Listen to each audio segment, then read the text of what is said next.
దేవునికి స్తోత్రం. ప్రియమైన సహోదర సహోదరులకు శుభాభివందనములు. యేరుస్తుదేని వాగ్దానం పేతురాసిన మొదటి పత్రిక 5:5 దేవుడు అహంకారులను ఎదిరించి దీనులకు కృప అనుగ్రహించును. చూడండి, కృప అంటే దేవునిలో నికరమైన గుణం. మనకి నిత్య జీవము కలుగుటకే నీతి ద్వారా కృపయు ప్రభువైన యేసుక్రీస్తు ద్వారా విస్తరించింది. పాపం ఎక్కడ విస్తరించునో అక్కడ అపరిమితమైన దేవుని యొక్క కృప విస్తరించింది. ఈ భూమి అంతా దేవుని యొక్క కృపతో నింపబడి ఉన్నది. దేవుని యొక్క కృప ఆకాశము కంటే ఉన్నతమైనది. దేవుని యొక్క కృప జీవము కంటే ఉత్తమమైనది. దేవుని యొక్క కృప ఎంతో అమూల్యమైనది. దేవుని యొక్క దృష్టి ఆయన యందు భయభక్తులు కలిగిన వారి మీద, ఆయన కృప కొరకు కనిపెట్టుకున్నటువంటి వారి మీద నిత్యము నిలిచి ఉంటుంది. అంతేకాదు, దేవుని యొక్క కృపయందు నమ్మిక ఉంచినటువంటి వారికి ఆయన కృప ఎంతో ఆవరిస్తూ ఉంది.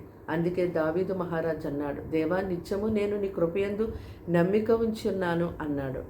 మరి మీరు ఆయన యొక్క రెక్కల నీడను ఆశ్రయించినప్పుడు ఆయన కృప గలవాడు కనుక ఆయన యొక్క కృప మీకు ఎంతో సమృద్ధిగా కలుగుతుంది. మీకు, మీ కుటుంబములకు ప్రతిరోజు దేవుడు తన యొక్క కృపని ఎంతో అనుగ్రహించువారిగా ఉన్నారు కనుక ఆయన యొక్క సన్నిధిలో ఎంతో ఆయనకు కృతజ్ఞతాస్థుతులు చెల్లించేవారిగా ఉండాలి.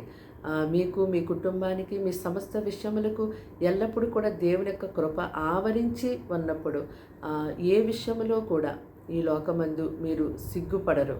దేవుని యొక్క కృప మిమ్మల్ని ఎంతో గొప్పగా జీవింపచేస్తుంది. దేవుని యొక్క కృప చేత మీరు ఈ లోకమందు ఒక వెలుగుగా నడిపించబడగలుగుతారు. ప్రార్థన.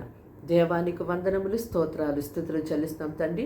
ఈ యొక్క మాటలు వింటున్న బిడ్డల్ని రక్తంతో కడిగి ముట్టి స్వస్థపరచండి. వారికి రక్షణ ఇవ్వండి. వారికి నీ కృపను మెండుగా దయచేయండి. వారి పిల్లల్ని గొప్పగా దినమంతా కంచె వేసి కాపాడండి. కీడు శోధనాపాలు తప్పించండి. నీ కృప చేత ఇప్పటి వరకు ఈ రీతిగా ఉన్నాము కనుక దేవా, నీ కృప ఎల్లప్పుడూ కూడా మందరి జీవితాల్లో మెండుగా అనుగ్రహించి నడిపించి సహాయం చేయమని అయ్యా, కీడు శోధన అపాయించిన బిడ్డలు తప్పించండి. ప్రతి ఒక్కరికి నీ యొక్క కృపను ఎంతో మెండుగా దయచేయమని ప్రార్థిస్తున్నాము.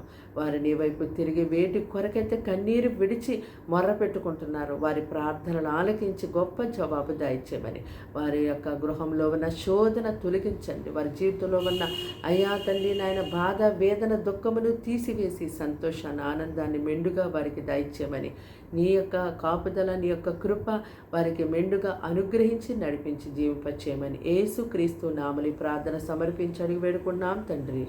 ఆమేన్.